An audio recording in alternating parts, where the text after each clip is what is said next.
Hey, I have a second channel. Cube Comp MTDX.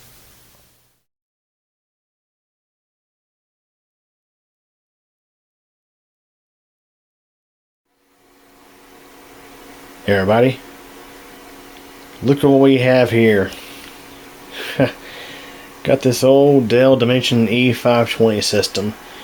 So this computer, I believe, belonged to my late uncle, who passed away back in February.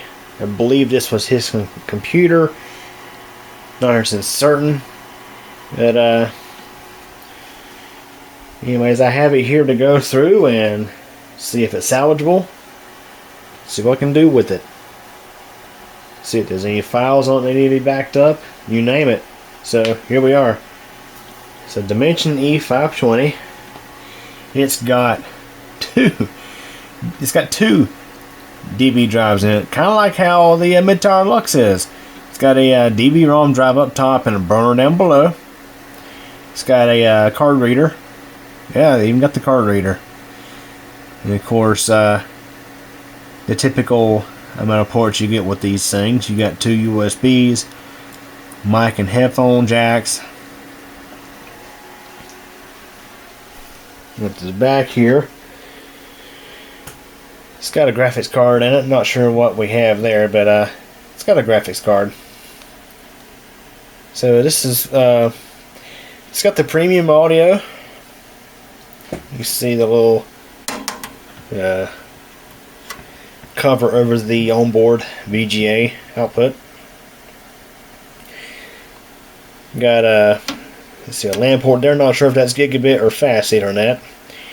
Got 6 USB 2 ports, and of course this is way before the days of USB 3. Power supply unit there. So before I even power this up, I'm going to have a look inside of it. So I'm going to tip it over on its side here. And pop the cover.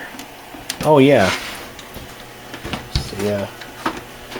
You think after working on these things enough, I would figure out which side opens up. So, put this side down.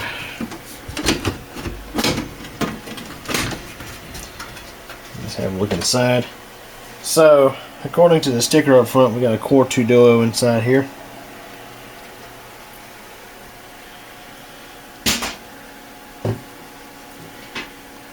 And of course, a Dell from this era simply would not be complete without at least one bulging capacitor. Right there, you got one. And of course, it's one of the dreaded Chemicon KZG capacitors. That's a bad series. And of course, the rest of the caps on this board look fine. There's our GPU. And you can see it's passive cool, no fan.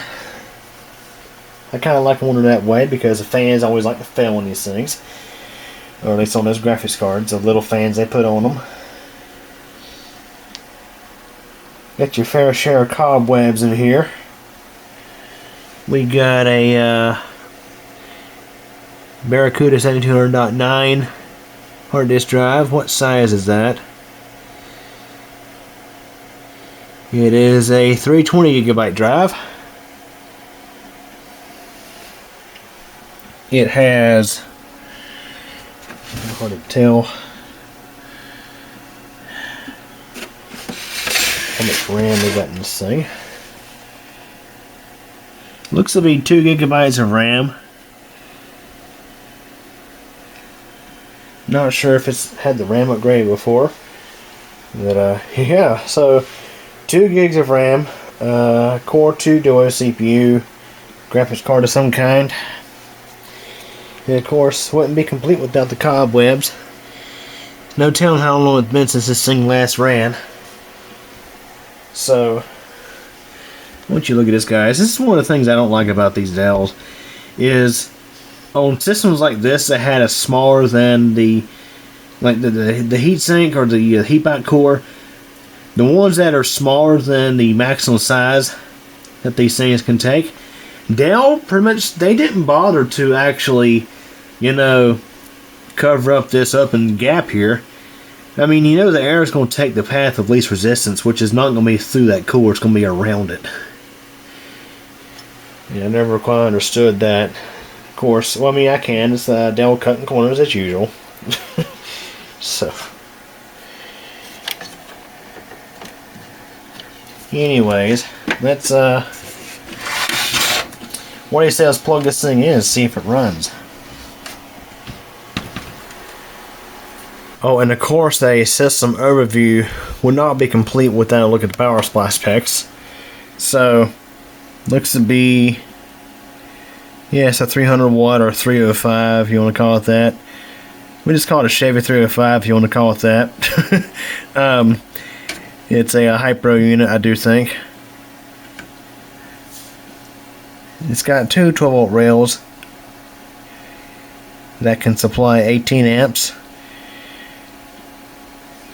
on each of the 12 volt rails.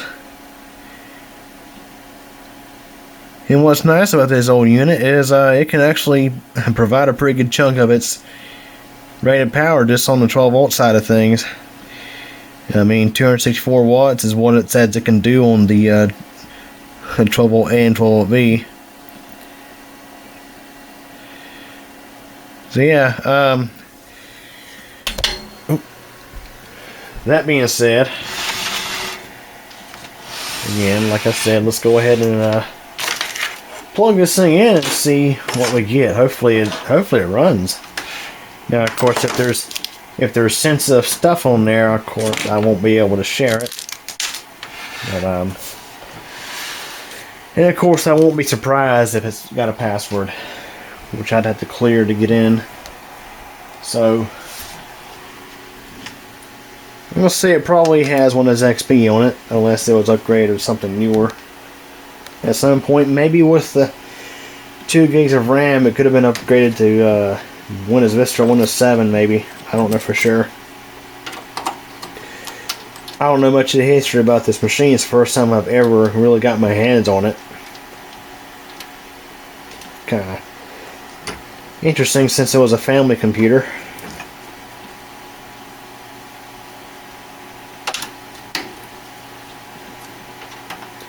We'll start with just the keyboard, mouse, and video and power.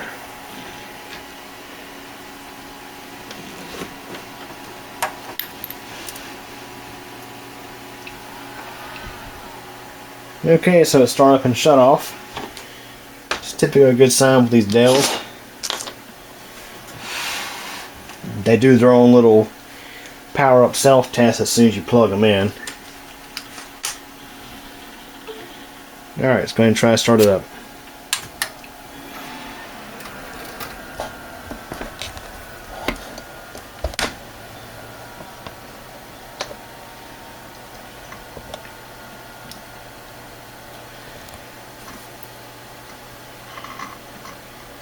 Huh.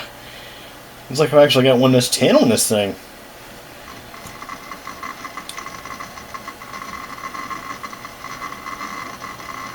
Listen to that hard drive.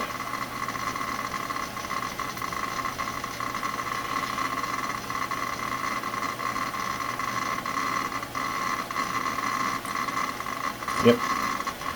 This was his computer. Now I'm going to pan off the screen for a minute because I don't want to.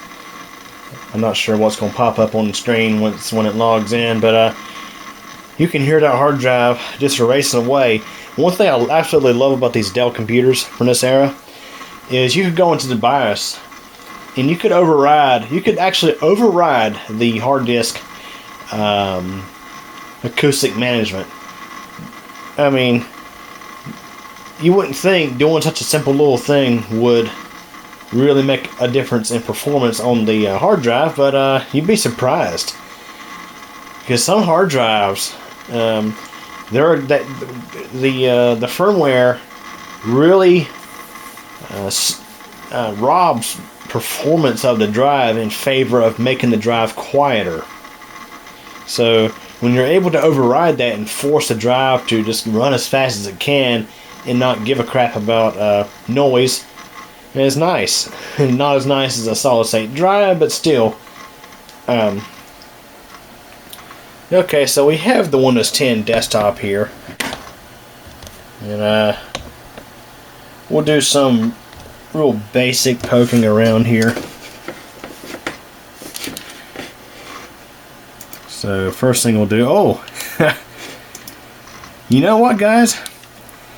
I'm starting to wonder if I did get my hands on this, because actually, look, it's got, yeah, it's got all zip on there, and that's something that I include. And of course, we got classic shell. Yeah, it's funny. I guess I did get my hands on this thing at some point and just go through it. No, I don't remember. It's been a minute, but we definitely got an older build of Windows 10 on here. Go into settings here. So actually, I wouldn't be surprised. You know what? I wouldn't be surprised if he never actually plugged this thing up and used it, because it was actually not even plugged in. It was just, I think he had a laptop that he was using. And also, him and my grandpa lived together, and I think a lot of times if he needed to use the computer, he'd use my grandpa's computer. But, yeah, so we actually have, what version of Windows 10 we have here? 1607, yeah, that's definitely a little ways back. Got our Core 2 Duo CPU, 6300, 1.86 gig, 2 gigs of RAM, 32-bit OS. Yeah, this is definitely one I've worked on. It's even got a service name assigned to it. But so we'll just go ahead and I'm curious to see what kind of graphics card we have, which is probably nothing spectacular by any means, but curiosity killed the cat, you know, they say.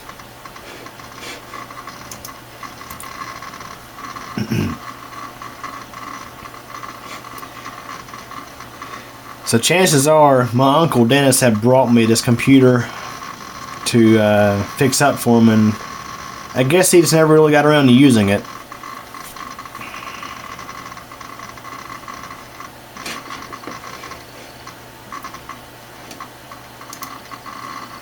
Yeah, I got a crappy GeForce 7300 LE in there.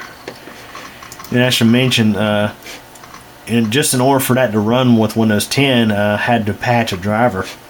There's a patch driver out there I have that'll make these cards work with Windows 10. And so yeah, it's so funny when you've worked on so much stuff that you forget that you've worked on a computer. You get it in, and it's like, I never had my hands on this thing before, and you boot it up, and you're like, oh yes, I've worked on this thing before. But now one thing I can definitely say is the computer itself is definitely, as far as me getting in work on it, I haven't actually upgraded any of the hardware in it. I mean, it's got, the way this thing is set up right now is the way I received it to work on last. I mean, I don't recall, now that I've recalled working on it, I don't recall actually upgrading any of the hardware in it.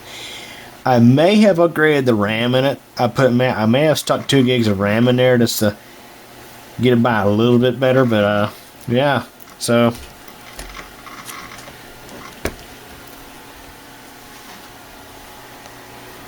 there you have it. So what I'll probably end up doing is I'll probably end up beefing up this computer just a little bit more, throwing some more RAM. It's got DDR2 in it. It's got 4 slots. I could add some DDR2 to it. Give it some more RAM. And probably go with a 64-bit build of Windows 10. And it's funny, this thing probably could actually run Windows 11. Although, of course, we all know it won't meet those minimum system requirements for Windows 11. But it will probably run it. Anyways, that is sort of a refresher of my memory of this Dimension E520 that my late Uncle Dennis had. It's funny, I didn't even remember working on the thing, but apparently I did at some point. So anyways, hope you enjoyed this video. Thanks for watching. Well everybody, that wraps it up for this video, and I hope you enjoyed it. If you did, please like the video. Also, don't forget to subscribe to Computer Channel, and be sure to tick that bell so you'll get notified when new videos are posted. Also, don't forget, I have a whole lot of other interesting videos here on the channel to check out. And also, in addition, I have a second channel, CubeComp MTDX, where I have all sorts of other videos not exactly related to technology. Links to the channels are available at the end of this video. Again, I thank you for your support and thanks for watching this video.